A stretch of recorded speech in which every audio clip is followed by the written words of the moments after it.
sense of having to call on different resources within oneself, and it's very good to see where one has come to in one's community, patience and loving kindness and all of those things. But to get the balance between what one has to do for others and what one needs to do for oneself, that is something I'm still trying to find for myself.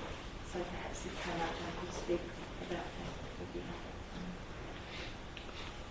ที่ถามเข้ามาอยู่ที่นี่แล้วก็สร้างวัดแล้วก็อบรมซึ่งมีชีน้อยแล้วก็ญาติโยมเขาขอคำแนะนำจากท่านอาจารย์ว่าเรื่อง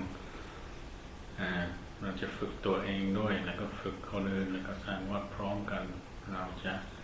จัดการยังไงให้ถูกให้แบ่งเวลาแล้วก็แบ่งสติปัญญาของเราให้สมบูรณ์ทั้งสองด้านจะทำยังไงดีครับมันก็ต้องแบบว่าอย่างแรกก็ต้องแบ่งเวลาในการที่เราจะวางนโยบายว่าเราจะแบ่งเวลาให้สำหรับดูแลญาติโยมที่มาเกี่ยวข้องอย่างไรวางให้เป็นระเบียบแล้วก็ให้เวลาสำหรับการปฏิบัติภาวนาตัวเองให้มากเพราะว่าเรากำลังบำเพ็ญภาวนาสิ่งต่างๆในการที่เรามีภาระหน้าที่ในการที่จะดูแลหมู่คณะแล้วก็โยมที่มาเกี่ยวข้องหรือการก่อสร้างนั้นก็เป็นอุปสรรคในการภาวนาอยู่เหมือนกันแต่เราก็พยายามที่จะทำหน้าที่การงานนั้นๆด้วยความมีสติที่จะทำหน้าที่การงานนั้นๆมีเวลาส่วนตัวก็หาเวลาหลีกเล่นในการทำสมาธิภาวนาให้มากๆ Since this is a very important issue for someone who's like a leader of a community, and the important thing is to establish your own personal discipline and policy on how much time you're going to give to the lay community, to the monastic community and those duties, and then how much you're going to set aside for your own personal meditation. And he says to make sure that you set aside plenty of time for your own personal meditation, to find time when you can be alone, away from people, and to practice meditation.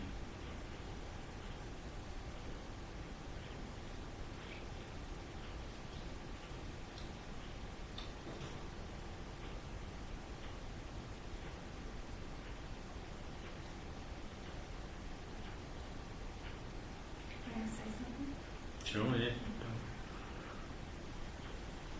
Because of the various things that I have to do that cover quite a range of things, from dealing with lay people to building permits to planning to all sorts of things, dealing with the Anagarikas, training, the mind gets busy and speeded up, and then the tendency of the mind is to feel that it can't go from that busyness to peacefulness, because if one dwells in peacefulness, one doesn't want to come back into the busyness. And so the tendency that I find in myself is to just stay busy. And because to come back out of the peacefulness is not pleasant. No one has to. So it's a sort of way of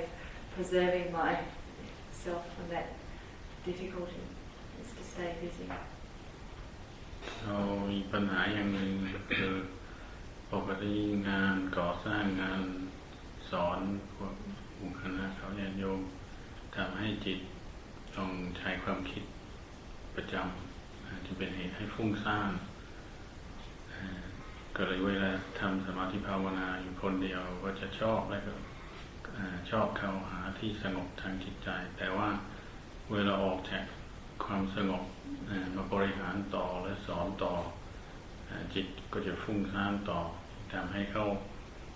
มีความรู้สึกเหมือนขี้เกียจเข้าไปหาความสงบเพราะต้องออกมาแล้วก็เวลาออกมาก็จะมีความรู้สึกให้ความรู้สึกเจ็บท างใจก็ที่ต้องออกจากความสงบมาสู่อารมณ์ทางโลกก็เลยสุดท้ายมันทำให้เขาบางทีก็ไม่เข้าไปหาความสงบอยู่กับความฟุ้งซ่านมากกว่าจะทำยังไงดีครับต้องพยายามที่จะเรื่องหน้าที่การงานนี่นะถ้าสำหรับที่เนี่ยถ้าสามารถที่จะให้พวกโยมผู้ชายทำได้ก็ควรจะตัดภาระไปเลยให้โยมทำหน้าที่การงานไปในการก่อสร้างนะถ้าที่เสนาสนะพอแล้วเราภาวนานี่ส่วนเรื่องการที่จะเกี่ยวข้องกับโยมที่มาเกี่ยวข้องหรือต้องมีหน้าที่ที่ให้ความเห็นด้านธรรมะกับโยมเนี่ยก็พยายามที่จะให้แนะนำตามควรแต่พยายามสงวนตัวเองหรือว่าหมายถึงว่าพยายามบังคับหรือฝืนจิตใจในการที่จะเข้าที่หลีกเล่นภาวนาเดินยังคงนั่งสมาธิให้มากนี่ส่วนว่าความเกี่ยวข้องกับโยมเนี่ยพยายามทำให้น้อยให้มันเกิดขึ้นมาเองโดยที่เราไม่พยายามที่จะให้มันเป็นไปได้โดยเร็วความเจริญในการเผยแพร่ให้ค่อยๆเป็นไปโดยธรรมชาติให้เข้ามาเองอย่าออกไปหาหรือว่าอย่าไปข้องเกี่ยวให้มาก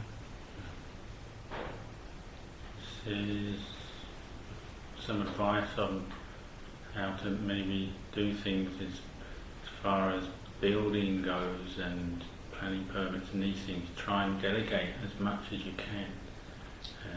The physical work, try and delegate it to people, paid people, or even volunteers, or even the building permits and things, and try and delegate as much as you can, so that it's the job of lay people rather than the monastics. And then even in teaching, the important thing when teaching is that he said the occasions when you teach should arise naturally, or you could say in an organic way,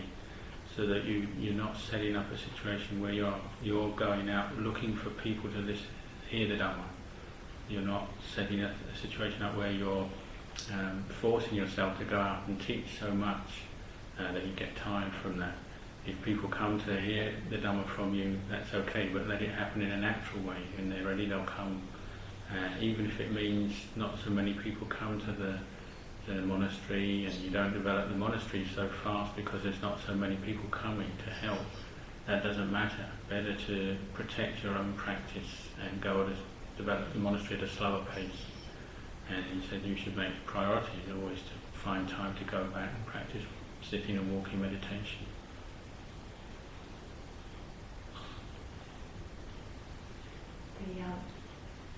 Developing the monastery at a slower pace is what point I've come to, and it's sometimes hard to resist other people's urgings that things should go faster, or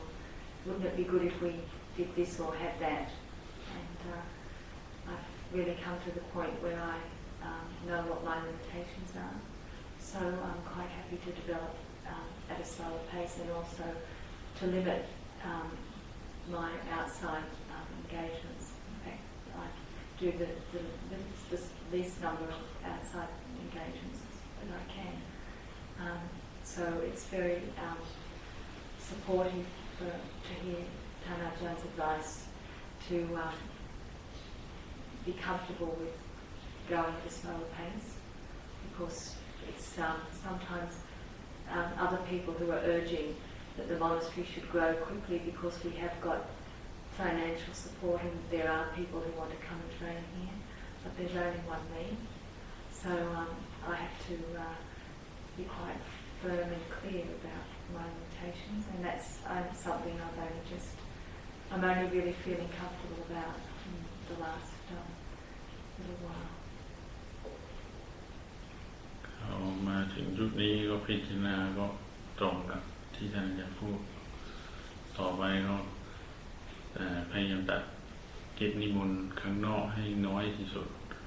แล้วก็ปัญหาอย่างหนึ่งคือญาติโยมที่นี่ก็มีพุทธสมาคมใหญ่ที่ท่านอาจารย์เห็นก็จะมีหลายความเห็นแล้วก็มีกระแสหนึ่งก็จะผลักดันให้สร้างใหญ่แล้วก็มีผู้ติดต่อมาผู้หญิงทั่วไปไม่ใช่เฉพาะประเทศนี้ประเทศอื่นด้วยที่สมัครอยากจะมาบวชฝึกที่นี่ก็เลยมีกระแสหนึ่งที่จะผลักดันให้สร้างใหญ่สร้างเร็วจากคนอื่นแต่อันนี้เขาก็ต้องต่อสู้กับอันนี้พวกเขาเองก็รู้สึกว่าเขามีกำลังแค่นี้ อยากจะอยู่ภาวนาอะไรก็ค่อยเป็นค่อยไปแต่ก็ต้องต่อสู้กับกระแสนี้ด้วย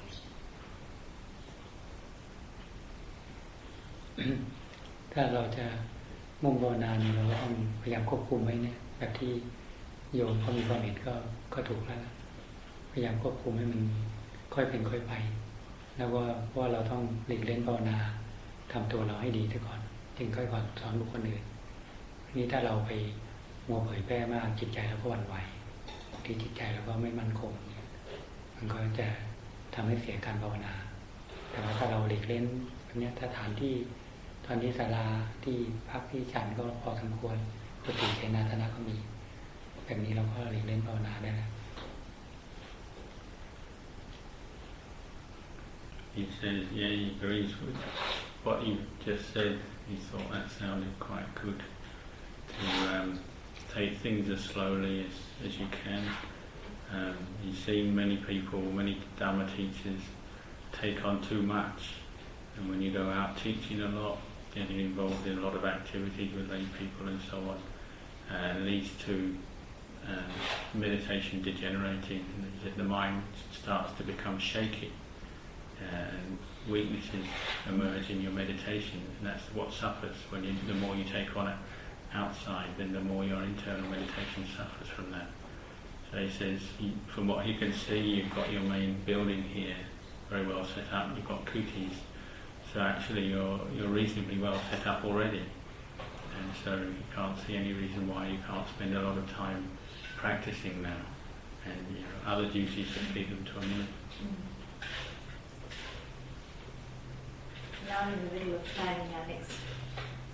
buildings, which was supposed to, we were hoping would be underway before the rains, but because our planning process was taking longer than we expected, we haven't submitted our plans for council approval yet. But there is more building planned for this year. At the moment, because we only have one main building, everything is happening in the one building. So the lay people come here with Dhamma, the Anagarikas live here, the office is here. So it means that there's everyone is sort of on top of each other for a lot of hours of the day. So our next building will be to give the Anagarikas accommodation separate from this building, to give them more space, and also free up this area a little bit too. We also need some more bathroom, toilet facilities. So they're the two buildings which will be coming next, and they'll be built together. And then I'm hoping that will be again we'll be able to have a period of quiet after that. So. I'm deliberately taking the planning process slowly, and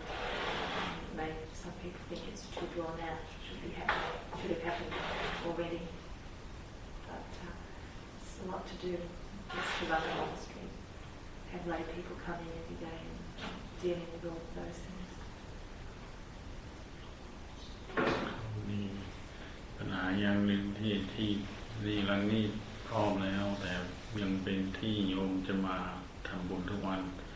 แล้วก็เป็นที่พักพวกไม่ขาวแล้วก็เป็นห้องเก็บของออฟฟิศห้องน้ำอะไรทุกอย่างอยู่นี่ก็เลยสังเกตทุกคนก็วนเวียนอยู่ในนี้ทั้งวันก็เลยเดี๋ยวนี้เขาวางแผนจะสร้างหลังหนึ่งจะเป็นเฉพาะที่อยู่ของพวกไม่ชีขาวจะได้แยกออกแล้วก็จะมีห้องน้ำห้องส้วมเพิ่มจะได้แยกอะไรออกจากที่นี่แต่เขา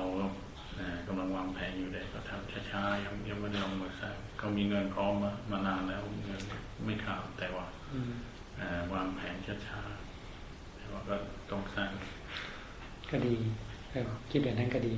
เพราะมันจะได้ไม่มามั่วรวมมันอยู่คิดที่ทำแยกเพื่อความสงบก็ดี He thinks that's a good idea. She said to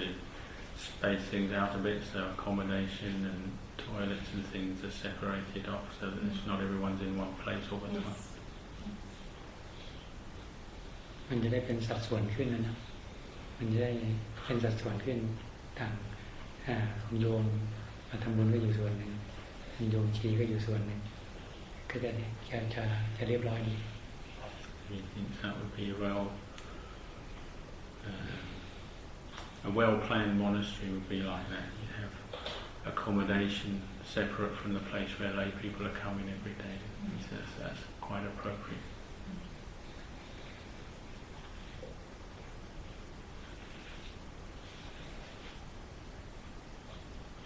May I invite if the Amigaras have any meditation questions they'd like to ask? Sure, I'm sure he's happy. If anyone has any meditation questions or Dhamma questions that they'd like to ask, what they're visiting to us, we go after the talk. I have a question. Ajahn, the other day he talked about putting effort into my practice. Do you remember? I just wanted some specifics about exactly what sort of effort. Because sometimes I could be making effort and it's not the right sort of effort. So just specifics on that. โยมขอคำแนะนำเรื่องความเพียรที่ถูกต้องเป็นยังไงครับเขาก็พยายามปฏิบัติอยู่แต่ไม่แน่ใจว่าที่เขาพยายามในทางที่ถูกหรือเปล่าก็ไม่แน่ใจ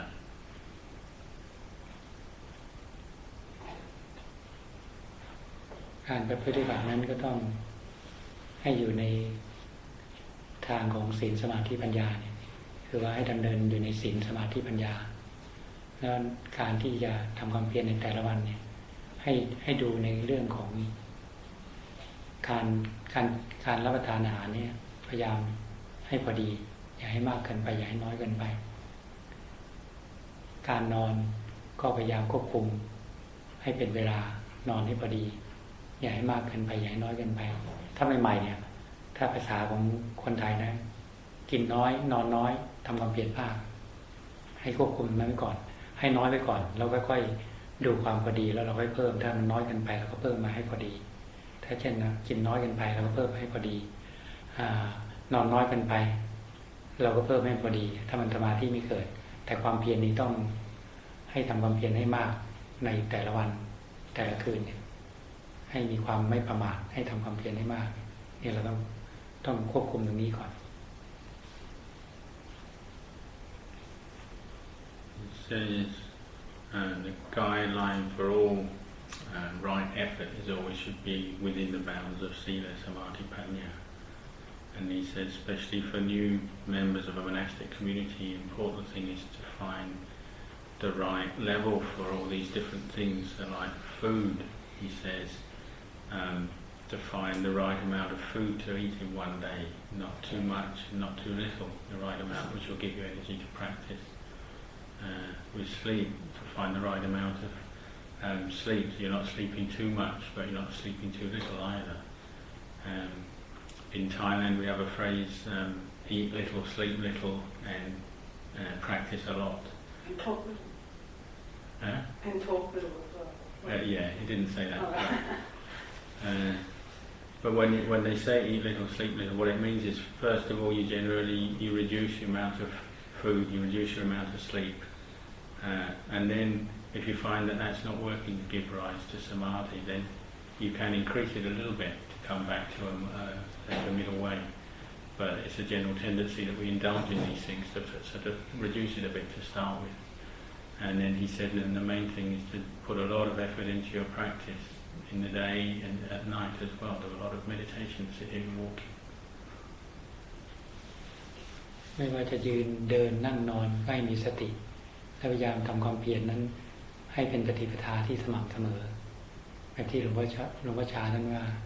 ขยันก็ให้ทำความเพียรขี้เกียจก็ให้ฝืนทำความเพียรแต่คนทั่วไปนี่ขยันทำความเพียรขี้เกียจก็ไม่ทำแต่อันนี้เราอาศัยภาษิตที่ว่าขยันก็ทำอยู่แล้วขี้เกียจเราก็ต้องฝืนตอนนี้คือการปฏิบัติ The important thing is to practice mindfulness in every posture, every activity, and then to get through this basic hurdle, get over this hurdle that everyone encounters, is that in the beginning we'll always have the feeling, when we're feeling energetic and happy and well, then we'll practice. But when we're feeling depressed or lazy, then we'll stop, we'll give up. and you have to learn to get beyond that. You have to practice, as Ajahn Chah said, when you feel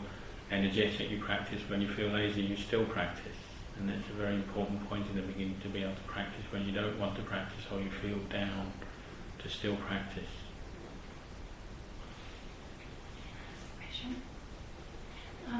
I find that I'm trying to strike a balance for my practice. Sometimes I feel very drowsy in the morning, trying to sit, but I don't have enough sit. So I just wonder how much or how hard should I put in the effort into meditation or walking or into practice. มีปัญหาง่วงตอนเช้าก็เลยเวลานั่งสมาธิตอนเช้าง่วงก็เลยอยากทราบว่าเขาควรจะเพิ่มความเพียรยังไงดีควรจะเดินมากขึ้นหรือยังไงครับถ้าพักผ่อนกลางคืนเพียงพอแล้วตื่นขึ้นมาทำกิจวัตรส่วนตัวเสร็จแล้วนั่งสมาธิถ้าง่วงเกิดนิวรณ์ความง่วงนั้นก็ควรพิจารณาทำบทใดบทหนึ่งเพื่อให้จิตตื่นแต่ว่าถ้าจิตไม่ตื่นมีนิวรณ์อยู่ให้ลุกเปลี่ยนอิริยาบถไปเดินจงกรมอันนี้ใหม่ๆนี้ถ้าง่วงอยู่ทุกวันก็ไปเดินไม่ต้องนั่งให้ไปเดินให้ทำสติทำสมาธิให้ต่อเนื่องแล้วเมื่อเดินพอสมควรแล้วรู้สึกว่าหายจากความง่วงแล้วจึงค่อยกลับมานั่ง He says if you've had a reasonable night's sleep, get up and to practice meditation, and if sitting meditation you find you're sleeping, then to try and find some aspects of the Dhamma that you can reflect upon that will help energize the mind, wake you up. He says, but he understands when you're new to the practice, often this is a very common problem early in the morning where we have drowsiness will come on. So then to get up and walk meditation, if you really can't find a way to awaken the mind, energize the mind, then do walking meditation. Don't just sit there sort of drowsy and sleepy the whole time. You have to get up and wake yourself up by walking meditation. นี่นั่งสมาธิถ้าง่วงเนี่ยเรานั่งถ้าเผลอหลับเนี่ยถ้าเรามีสติรู้ว่าต่อสู้นิวรณ์ไม่ไหวให้ลุกไปเดินจงกรมทุกครั้งอย่าไปนั่งสมาธิแล้วหลับเดี๋ยวจะเกิดความเคยชินจะเสียอิริยาบถแต่นับเป็นผันบางทีก็นั่งสมาธิเนี่ยพอกำหนดสติอยู่กับกรรมฐานที่ภาวนาพอรู้สึกเผลอโงก1 ครั้งก็จะนับพอไม่เกิน3 ครั้งพอ3 ครั้งจะลุกเดินให้มีสติไม่ให้นั่งหลับเพราะว่าถ้านั่งหลับแล้วเดี๋ยวจะเคยว่านั่งเดี๋ยวจะเผลอหลับไป20 นาทีครึ่งชั่วโมงไม่รู้ตัวแล้วจะเสียอิริยาบถการนั่งสมาธิเพราะฉะนั้นถ้ารู้สึกว่าโงกสัก3 ครั้งอย่าให้เกิน3 ครั้งให้นับไปเลยโงกครั้งที่1ก็นับว่า1พอโงกครั้ง2พอครั้ง3แล้วไม่ไหวแล้วต้องเปลี่ยนอิริยาบถเลย He says a very important point is the danger when you're new to the practice is if you're regularly experiencing drowsiness when you sit meditation and you don't manage to rectify it, then it will become the habit of the mind to just go to drowsiness when you're sitting meditation in the mornings. And if you don't do anything about it, you just sit with that drowsiness, falling asleep regularly, it will be very difficult to get out of that habit. So he said he recommends one practice that they do in Thailand is you notice when you're sitting meditation early in the morning and you notice you're starting to feel drowsy, and if you start to actually fall forward once, you count that 1, and then if it happens again, a few minutes later it happens again, that's 2, and if it happens 3 times, then you should get up and start walking meditation. Don't let it happen more than 3 times, because if you just get into a cycle, you just fall asleep and you sit there sleeping, you can waste 20 minutes, half an hour sleeping when you should be meditating, and then it will set up the conditions for next time. It will be the same way. It becomes a habit. So don't let that habit establish itself. Get up and walk meditation.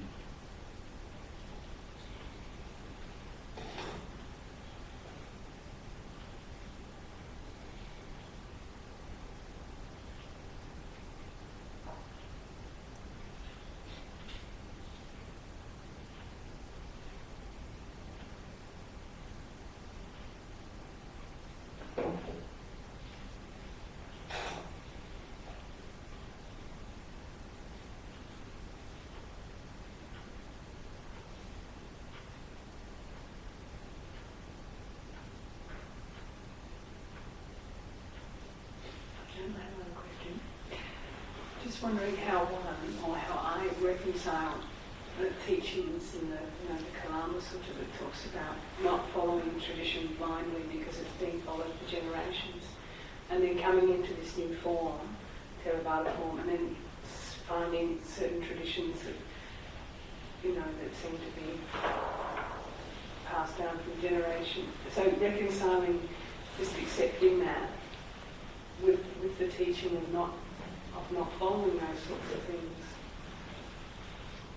โยมสงสัยเรื่องเคยอ่าน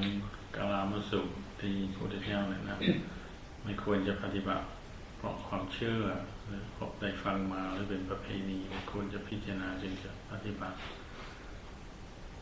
เขามาอยู่ที่นี่อยู่ในสายที่สืบจากศาสนาพุทธเขาเรียกเทรวาสคนไทยศรีลังกาแต่ก็มีประเพณีและข้อปฏิบัติบางอย่างเห็นว่าสืบเนื่องอาจจะหลายร้อยปีแต่ก็มีความรู้สึกอาจจะไม่ทันสมัยหรือล้าสมัยเขาจะจัดการยังไงให้ถูกเพราะเขาก็รู้กาลามสูตรสอนให้ไม่ควรจะเพียงปฏิบัติเพราะความเชื่อหรือเพราะเป็นประเพณีแต่ว่าในข้อปฏิบัติของเราในวัดของเราก็ยังมี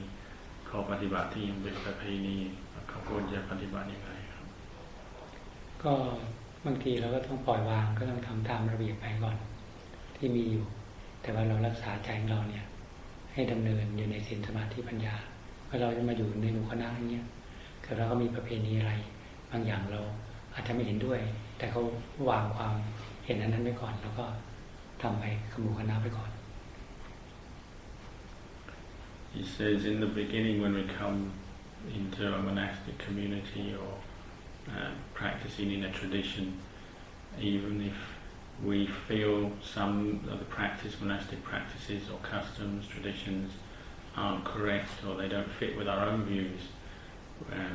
the most appropriate way to practice is to let go of our own views first, to set them aside and learn to follow the tradition first until you're comfortable with that, and then you'll be able to reflect on things and to make sure whatever you're doing is within the bounds of Sila Samadhi Panya. มันก็เป็นการฝึกปล่อยวางความยึดมั่นถือมั่นในความคิดเห็นเราเหมือนกันบางทีเราไม่เห็นด้วยแต่เราก็ทำตามระเบียบหรือข้อวัดไปอันนั้นเราก็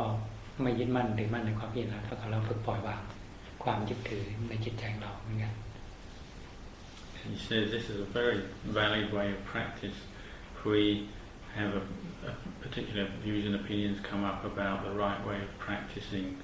and it's not the same with what we've been taught or what the custom or the tradition is,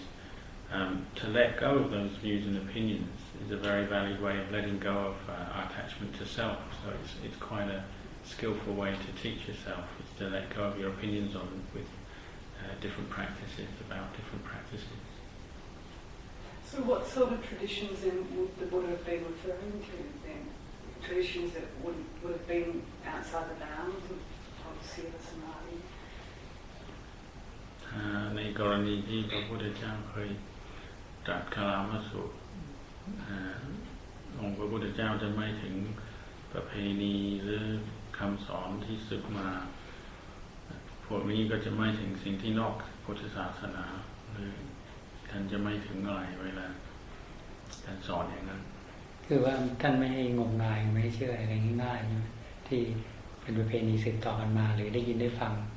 ลักษณะของการรับสูตรเนี่ยไม่ให้เชื่ออะไรง่ายคือว่าให้ใช้สติปัญญาพิจารณามีเหตุมีผลก่อนจึงค่อยเชื่อคือหลักของการสอนกลามสูตรนี่หมายถึงว่าทุกคนต้องใช้สติปัญญามีเหตุมีผลว่าสิ่งใดควรจะเชื่อหรือสิ่งใดไม่ควรเชื่อแต่นี้ในเมื่อเราจะประพฤติบัตินี้เราอยู่ในกรอบระเบียบข้อวัดของที่นี่เราก็ทำตามไปก่อนถึงแม้บางอย่างจะถูกหรือผิดเราก็ปล่อยวางไปก่อนทำก่อนแล้วเราก็ให้มีความเห็นเสมอกันในการอยู่ร่วมกันนี่ส่วนเรื่องการบัตรนั้นเราก็บำเพ็ญในศีลเป็นพื้นฐานทำสมาธิเป็นทางการเจริญภาวนาที่สุดค่อยทำตรงนั้นแต่เรื่องการพระสูตรนี่ก็ที่บอกแต่ต้นว่าเพื่อให้มีสติมีปัญญา ที่จะเชื่อในสิ่งที่ควรเชื่อไม่เชื่อในสิ่งที่ไม่ควรแล้วปล่อยวางความยึดมั่นถือมั่นออกไป Since the purpose of the Kalama Sutta, the Buddha was encouraging a way of developing wisdom, so that you learn how to reflect on things, not just blindly believe in anything, but to actually use your mindfulness and wisdom to reflect on things. But nevertheless, as far as when you come into a monastic community, you still to have a successful monastic community and a peaceful place for practice for a large number of people, you have to be able to put your own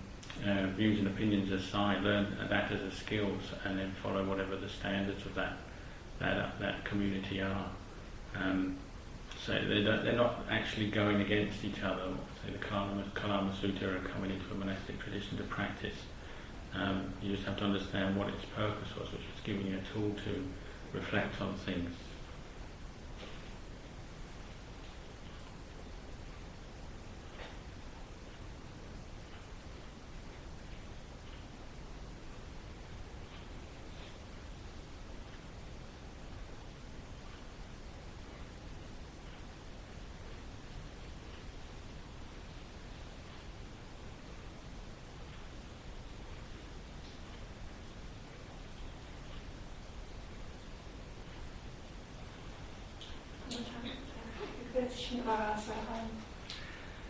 Even when the breath is very fine and even very beautiful, I'm very deeply aware of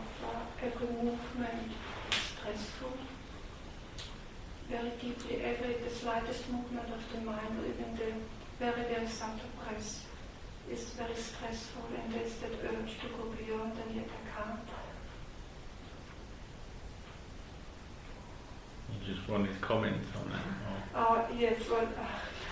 I just feel even the smallest in and out breath, even if it's very, very fine, even the subtle movement I experience as stressful or as unsatisfactory, or even if it's very beautiful and very still, it still is movement, like all movement to me is unsatisfactory kind, and yet I don't seem to be able to go beyond that. โยมเขาปฏิบัติอานาปานสติรู้สึกถ้าจิตสงบมีสมาธิจิตนิ่งพอมีความเคลื่อนไหวเล็กน้อยจิตจะออกไปไหนหรือมีความสัมผัสอะไรเล็กน้อยเกี่ยวกับลมหายใจเข้าลมหายใจออกทุกอย่างก็จะเห็นเป็นทุกขเวทนาหรือเป็นทุกข์แต่ว่าเขาละความเคลื่อนไหวของจิตเด็ดขาดไม่ได้ยังทำไม่ได้เขาควรจะทำยังไงครับก็เมื่อจิตสงบแล้วก็มีสติที่จะพิจารณาอารมณ์ภายในใจเราให้เห็นความเกิดดับหรือไม่ก็พอจิตพักอยู่ในความสงบแล้วเนี่ยพอจิตจะถอนจากความสงบก็ให้ยกอาการ32ยกร่างกายของเรานี่ขึ้นมาพิจารณาให้เห็นเป็นปฏิกูลให้เห็นเป็นอนิจจังทุกขังอนัตตาให้เห็นความไม่เที่ยงความแตกสลายไปส่วนเรื่องการที่จะดับอารมณ์ภายในใจให้หมดมันไม่หมดหรอกเพราะว่าเมื่อจิตสงบแล้วมันถอนมาก็จะมารับรู้มีอายตนะคือตาเห็นรูปหูได้ยินเสียงอารมณ์มันเกิดขึ้นที่ใจมันจะต้องมันไม่หมดมันเพียงแต่ว่ามันไม่ถ้าเราพิจารณาเห็นความเกิดดับของอารมณ์ต่างๆมันเพียงแต่ว่าแยกจากกันแค่นั้นเอง It says when you practice and make your mind peaceful and one-pointed, and then when you withdraw from that one-pointed state, any movement of the mind or the breath, any condition of the mind, you can contemplate the impermanent nature of it, the fact that it arises and passes away, whatever it is. And in the end, there's no end to the movements of the mind. Even if you enter deep samadhi, the mind becomes very one-pointed, very firm. You always come back out of that, and there'll always be more movements of the mind, more things happening, because we're sentient beings. We have eyes, so we see forms, and so on and so forth. there'll always be more movements of the mind coming. So what you can do is contemplate the arising and passing away of those all those objects. Or if you want, when you come out of the calm of samadhi, to contemplate one of the 32 parts of the body, and contemplate the impermanent nature of the body, and contemplate to the point where you can see the body is impermanent, and get to the point where you see the body breaking up, degenerating, falling away. That is also a skillful way to practice when you come out of a samadhi state.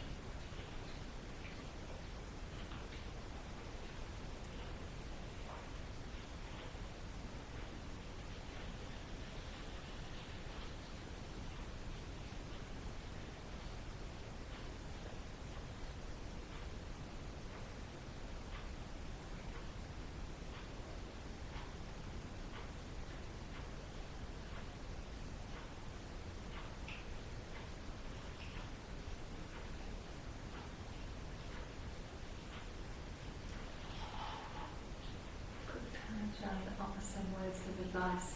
on how to deal with conflict in the community when people are coming with different expectations or different personalities and trying to live together, but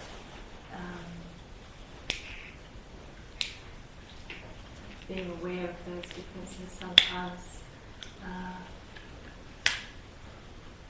causes a feeling of dissatisfaction with the communal life and a sense that one can't find one's place in the community. So particularly as someone who's guided others, you might offer some advice for me on how to deal with that when people's tempers flare or they're disappointed. จะขอคำแนะนำเกี่ยวกับการ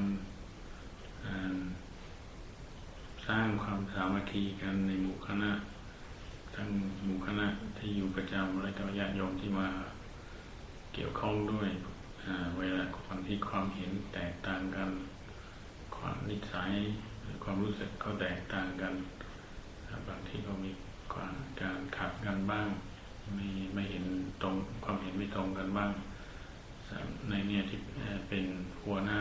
เขาควรจะปฏิบัติยังไงเพื่อจะสร้างความสามัคคีกันอันดับแรกก็ต้องวางระเบียบภายในที่ปฏิบัติธรรมนั้นให้เป็นธรรมให้เป็นธรรมที่สุดในข้อวัดระเบียบที่วางไว้เพื่อความอยู่เป็นสุขของหมู่คณะนี้แต่ละคนที่เข้ามาอยู่ในสำนักนะก็ต้องตามระเบียบกติกาที่วางไว้ที่ทุกคนนะมีความเห็นของตัวเองอยู่แล้ว3 คนก็3 ความเห็น4 คนก็4 ความเห็นเพราะนั้นความเห็นของผู้ปฏิบัติที่ต้องวางไว้ก่อนความเห็นเรามีในใจทุกคนวางไว้ก่อนมาทำตามระเบียบข้อกติกาของสำนักนั้นๆเพื่อความอยู่เป็นสุขในการที่จะอยู่ร่วมกันนี่การปฏิบัติภาวนามันก็จะเกื้อหนุนกันว่ามีความเห็นนั้นเดียวกันแต่ว่าที่แรกความเห็นมันจะไม่เหมือนกันหรอกว่ามันอาจจะขัดแย้งกันแต่ว่ามันต้องวางความยึดถือภายในใจออกไปซะก่อนมันไม่ถึงกับเสียหายมากนะหรอกถ้าทำตามระเบียบก็เขาย่อๆไว้หน่อย So it's natural that every human being has a different view, a different opinion. You have 3 people, then you have 3 views. 4 people, you have 4 views and opinions. But the important thing, say, here as a monastic community, is you have as a standard of practice, standard of behaviour, practice, discipline, which is set up, which is in line with the Dhamma, and which everybody has to conform to and follow as a common standard for the harmony of the group. And anyone who comes here, whether visiting temporarily or actually living here, will have to come into this community, will have to accept that standard and put aside their personal views and opinions on things. This is the way all monastic communities have to operate. So you make sure you have a standard of behaviour and practice that is in line with the Dhamma as your foundation.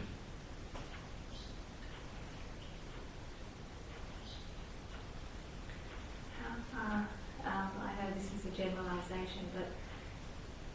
if someone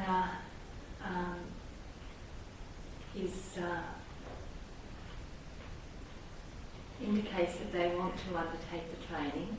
but their behaviour is often at odds with the training, but they say that they are trying to train, how much leeway should one give, just as in a general sort of sense? My own understanding is, or my own approach is, that my role isn't to try to make someone conform to standards. If I make the standards clear, then it's up to that person to conform. And if given the opportunity to do that, they don't, then that's their responsibility. And if they are given the opportunity to conform and then they're unable to, then I'm not sure at what point I say, well, I think it's not the right time for you to be here, or for this in this particular place. So I'm wondering if that approach, if Thanajan, if that sounds like the correct approach, or should I be more having the idea that I am supposed to be making someone train or conform in a more sort of determined way on my part. ถามที่เขาเป็นหัวหน้าก็มีคนเข้ามาสมัครอยู่ที่นี่เขาควรจะวางระเบียบไว้เหมือนที่ท่านอาจารย์แนะนำแล้วก็ปล่อยวางให้เป็นความรับผิดชอบของคนที่เข้ามาอยู่ให้ปฏิบัติตามโดยไม่ได้เกี่ยวข้องมากเท่าไหร่ไม่ได้บังคับให้เขาทำแต่พยายามให้เขารับผิดชอบทำกันเองแต่ว่าถ้าทำอย่างนั้นอาจจะถึงจุดที่บางคนปฏิบัติไม่ได้ตามกฎระเบียบที่วางไว้เขาควรจะเป็นผู้ตัดสินว่าคนนี้ปฏิบัติไม่ได้อยู่ไม่ได้บวชที่นี่ไม่ได้หรือเขาจะตัดสินยังไงเราขอคำแนะนำเรื่องนี้ก็ควรจะคุยกันก่อนเพราะระเบียบนี้มันตึงเกินไปไหมหรือหย่อนเกินไปควรหาหลักเกณฑ์ที่มันเป็นมาตรฐานที่พอดีที่ว่าเราก็รับได้คนอื่นก็รับได้ที่มันเป็นธรรมนะที่เพื่อการอยู่ร่วมกันด้วยความผาสุกนี่แต่ว่าเมื่อวางระเบียบเรียบร้อยแล้วเนี่ยเราคิดว่าตรงนี้มันดีที่สุดแล้วล่ะทีนี้เราก็เป็นหัวหน้าคงต้องเป็นผู้ที่ตัดสินว่าใครจะอยู่กับเราได้หรืออยู่ไม่ได้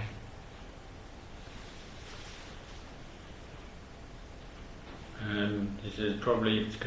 it takes a little while for you to work out exactly what your standards will be, partly through discussion with other members of the community, their experience, build up experience of what the appropriate standard for this monastery will be. And once you've decided on an appropriate standard that's for the benefit of the community, you can see it's neither too tight, too stressful, but not too relaxed either. The middle way you have to find through experience, partly through talking to people, partly just through experience over time, till you've got a standard that you feel works, and then you have to, as the leader of the community, you have to have that standard as your guideline, and in the end it will be up to you to make the decision of somebody who comes in to live, can they follow this standard or not? Are they appropriate for living here under this standard or not? Does Thanajan have any firm idea of people who have mental problems? Say people who have experienced some kind of psychotic episode in the past, but who are on medication and who are very keen to try out the monastic life and have been accepting that they need to take medication, and when they take their medication they are able to maintain a fairly normal lifestyle, and want to be given the chance to come into the monastery. Does Ajahn have any experience of that or any advice about that kind of situation? จะมีประสบการณ์เรื่องคนที่อาจจะเคยมีอาการเป็นโรคจิตในอดีตแล้วก็ยังทานยาอยู่คุมไว้แต่ช่วงที่ทานยาก็ดูปฏิบัติได้เหมือนบุคคลธรรมดาแต่ก็ยังรักษายาอยู่เข้ามาอยู่ในวัดปฏิบัติในวัดท่านจะมีประสบการณ์เรื่องนี้เลยมีความเห็นเรื่องนี้ไหมครับไม่มีที่วัดไม่มีคนที่มีปัญหาเรื่องนี้มาอยู่นะเรื่องนี้มีประสบการณ์เรื่องที่คนที่เป็นปัญหาทางจิตนี่จะไม่มีเลย He still hasn't had any experience. He's never had anyone come in with medical problems or psychological problems. Several candidates in that situation, and they've since I've been in the monastery, or since we've had the monastery here, they've been pressing to be given the opportunity to train. So at this stage, obviously still haven't taken them in, but they are, in terms of being keen and in terms of pressing their case, they're certainly near to the top of the list. มีลูกศิษย์2-3 คนที่อาจจะเคยเป็นมีอาการโรคจิตหรือมีปัญหาทางจิตแต่ก็อาศัยยาอยู่แต่ก็มีศรัทธาแรงกล้าแล้วก็อยากจะมาอยู่จะพยายามมาอยู่ให้ได้ก็ยังไม่รับยังพิจารณาอยู่จะรับหรือไม่รับก็ต้องอยู่ที่ดุลพินิจของโยมหัวหน้าครับใช่ไหมดูความเหมาะสมเขาก็จะรู้จักดีกว่าอาจารย์ว่าใครคิด He says in the end it has to be you who decides this because you probably know these people better than anyone and how it will be when they're living here. So you have to take that responsibility. Just another question, if I may. In our situation here, where we are a very small community and where we are breaking new ground, we're obviously very exposed in a sense. People are very aware of what's going on here. People are watching to see what's going on here. And I just wonder how much we should be sensitive to that, particularly when I'm thinking about the candidates who want to come here. Some of them might be tricky or difficult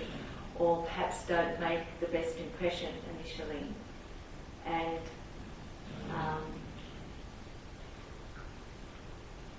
I'm just wondering, is it legitimate to take that into account in terms of the impression it will make on lay people? Not that I'm not talking about people who wouldn't try hard to fit into the community and follow the form, but who wouldn't do that easily, and so there would be, because of the situation of this community being small and being groundbreaking in a sense, that people are likely to be more critical, and should that be something that I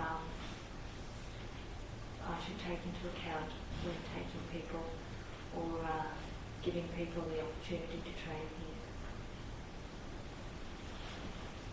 อีกเรื่องหนึ่งที่รับเกี่ยวกับการรับผู้สมัครเข้ามาบวชฝึกที่นี่เราที่นี่ยังเป็นที่ใหม่แต่ก็อยู่ในสายดาของชาวพุทธและก็หลายฝ่ายกำลังดู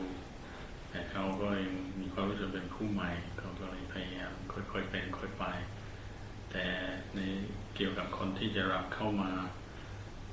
เขาควรจะพิจารณาเรื่องนี้ว่าความเห็นของญาติโยมและฝ่ายต่างๆภายนอกจะมองเราอย่างไรถ้าเกิดรับคนที่อาจจะตั้งใจมีความตั้งใจมีศรัทธาแต่ว่าอาจจะดู แต่ไม่งามหรืออาจจะดูไม่เก่งสำหรับในสายตาของญาติโยมที่เข้ามาที่นี่เรื่องนี้น่าจะเป็นข้อคิดในการเลือกคนไม่ควรจะเป็นไม่ควรจะสนใจเรื่องความเห็นของคนภายนอกจากเราเป็นผู้ใกล้ชิดเราควรจะพิจารณารับตามดุลพินิจของเรานี่คนภายนอกจะบอกคนนั้นเหมาะสมไม่เหมาะสมมันก็ยากนี่เราเป็นหัวหน้าที่ดูแลที่นี่เราต้องใช้สติปัญญาที่เราจะพิจารณาที่จะรับคนเข้ามาเอง So as far as accepting candidates, then you shouldn't take the standards of lay people or other groups of people, anyone else around really. In the end it has to be you, because you're going to be living with them and you will be the closest to them. So you have to trust your own instincts, your own intelligence and experience, and that should be what determines your decision making, and not take the standards of lay people or other people, because they will have varied views which won't necessarily be aligned with practice.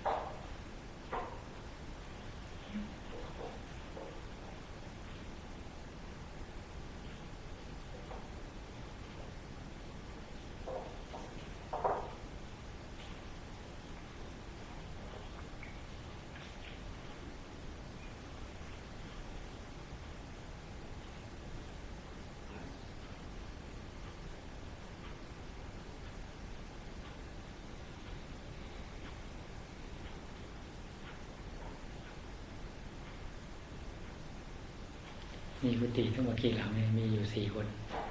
มีกุฏิกี่หลังแล้วที่นี่ How many kutis do you have here? 2. มีกุฏิ2 หลังแล้วอีก2 คนอยู่ไหน Where do the other 2 live? They live in the house. This house? Yes. You We have 2 rooms in this house. 2 rooms in this building and 2 kutis. มีกุฏิ2 หลังแล้วก็มี2 ห้องนอนในหลังนี้อยู่รวมกันครับ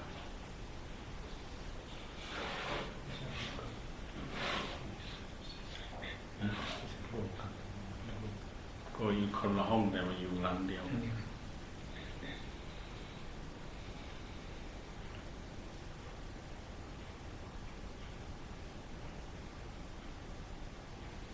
ก็ลำบากหน่อยแรกๆเป็นหัวหน้าก็ต้องรับผิดชอบหลายอย่างเป็นหัวหน้าต้องรับผิดชอบหลายอย่างต้องลำบากหน่อยแต่ก็อย่างที่พูดกันแต่ต้นก็ต้องแบ่งเวลาให้กับตัวเองในการภาวนาให้มากๆถึงแม้มันไม่อยากจะนั่งสมาธิเดินจงกรมอันนี้ต้องบังคับแล้วต้องฝืนเพราะไปข้องเกี่ยวกับเรื่องภายนอกมากเรื่องทางสมาคมนี้การไปอบรมโยมอะไรอย่างนี้บางทีก็จิตมันก็จะออกไปอยู่ตรงนั้นการเผยแพร่ก็ไม่อยากจะทำสมาธิไปที่พูดแต่ต้นเพราะฉะนั้นต้องพยายามฝืนบังคับตัวเองควบคุมตัวเองว่าเวลานี้ต้องทำความเพียรต้องแบ่งเวลาให้ได้ He says it's natural that it will be more difficult in the beginning because you're starting this, you started from being alone here and you're the teacher and you're taking responsibility for so many things, and naturally you'll be under a bit of pressure until you've got more established sangha to delegate to. All the more reason, because that's the case, all the more reason to be very firm in setting aside time for you to do more meditation and your personal practice, and even if you don't want to do it, to be strict with yourself and force yourself to keep going back to the formal practice and the sitting and the walking. Otherwise your mind will linger too much on the worldly business and the Buddhist society and lay people and all these things. You have to be very strict in learning to set that aside regularly, go into your meditation. I do have to be, yes. Thank you.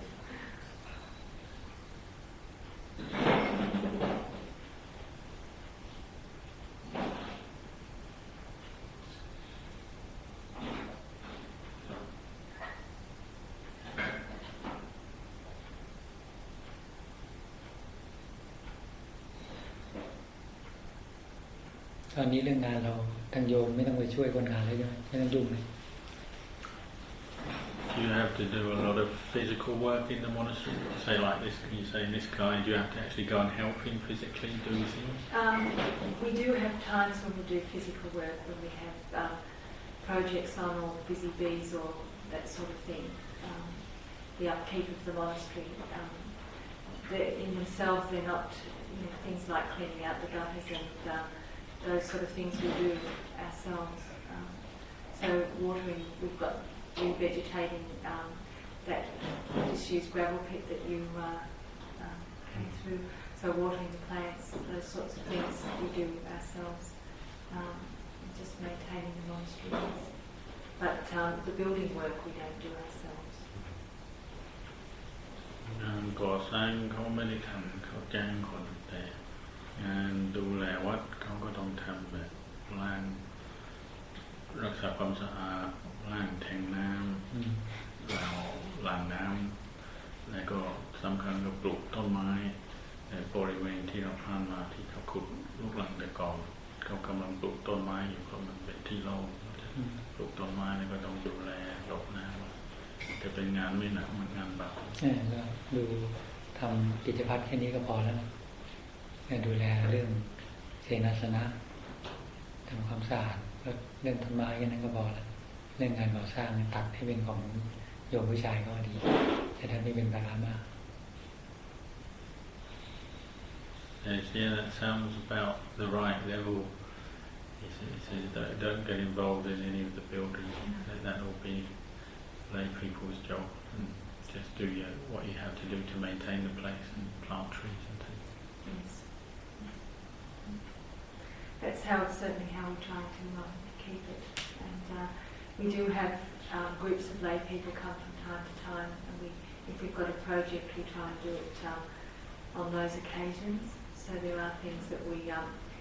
need lots of people to help us with. So that's the time we do those things, and that's a few times a year. And apart from that, it's routine maintenance. จะมีเป็นครั้งเป็นคราวเป็นงานพัฒนาวัดที่ญาติโยมจะมาหลายคนจะเป็นช่วงนั้นที่เขาร่วมกันทำงานอะไรสักอย่างในวัด There's a lot of maintenance on a block like this. You see, we have to maintain the water pumps. They're always breaking down. There's always something that needs something done to it. So although it seems like routine maintenance, but I've learned all about all sorts of things since I've been here that are extras that I wouldn't have to learn about if I was living in a suburban house. Because we've had to bring everything in, we've had to build the dams, we've had to bring the electricity in, we have to keep working on our water system, our sewage system. All of those things require some maintenance and follow-up. ดูแลก็พอสมควรดูแลเฉพาะระบบน้ำก็เยอะเครื่องสูบน้ำมีหลายเครื่องมันเสียบ่อยก็ต้องดูแลไปซ่อมหรือจัดการซ่อมทุกระบบไฟระบบต่างๆก็ต้องดูแลเอง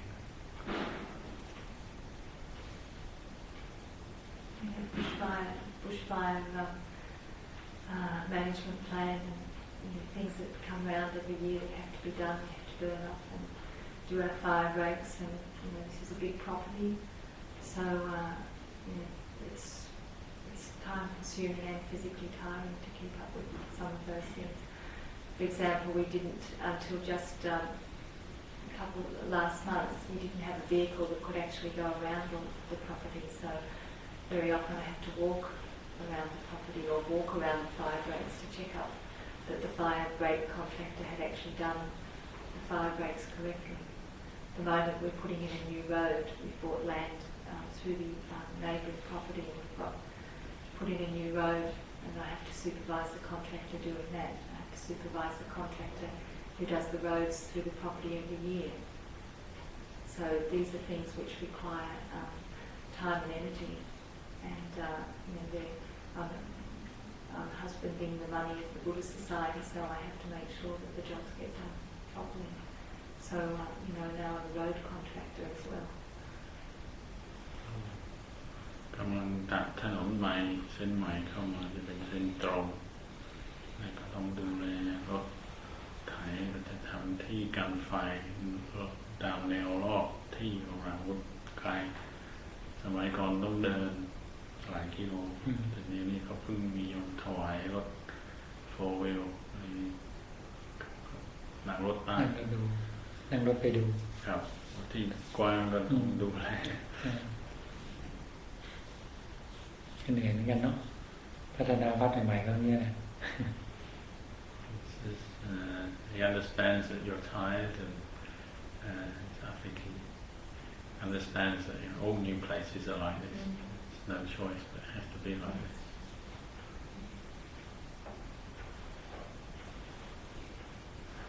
Older too. I've done this kind of thing in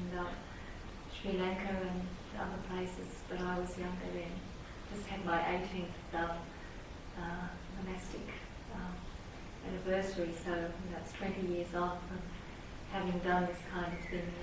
when I was younger, but now trying to do it and keep up with everything, plus responsibilities for teaching. It's quite a lot to manage. อายุมากขึ้นแต่ก่อนเขาทำได้ที่ศรีลังกาบวชใหม่ๆเขาก็ต้องพัฒนาวัดแต่เดี๋ยวนี้อายุมากขึ้นก็ต้องพัฒนาวัดแล้วก็สอนญาติโยมด้วยก็รู้สึกเริ่มจะเหนื่อย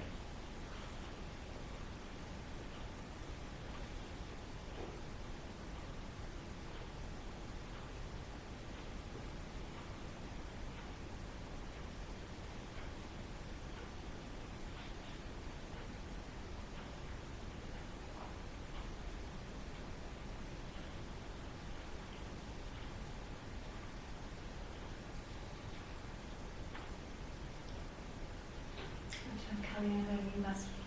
know that in your situation that or doing exactly the same sort of thing. Do you have any clues or any advice from your experience? What are you saying? Just go slowly and don't try to minimize burdens outside the monastery. So you can just be there and do what you have to do. I have one teaching invitation a month, one talk a month. That's all I have that's sort of binding. Other than that, I can do what I want. It's not quite like that.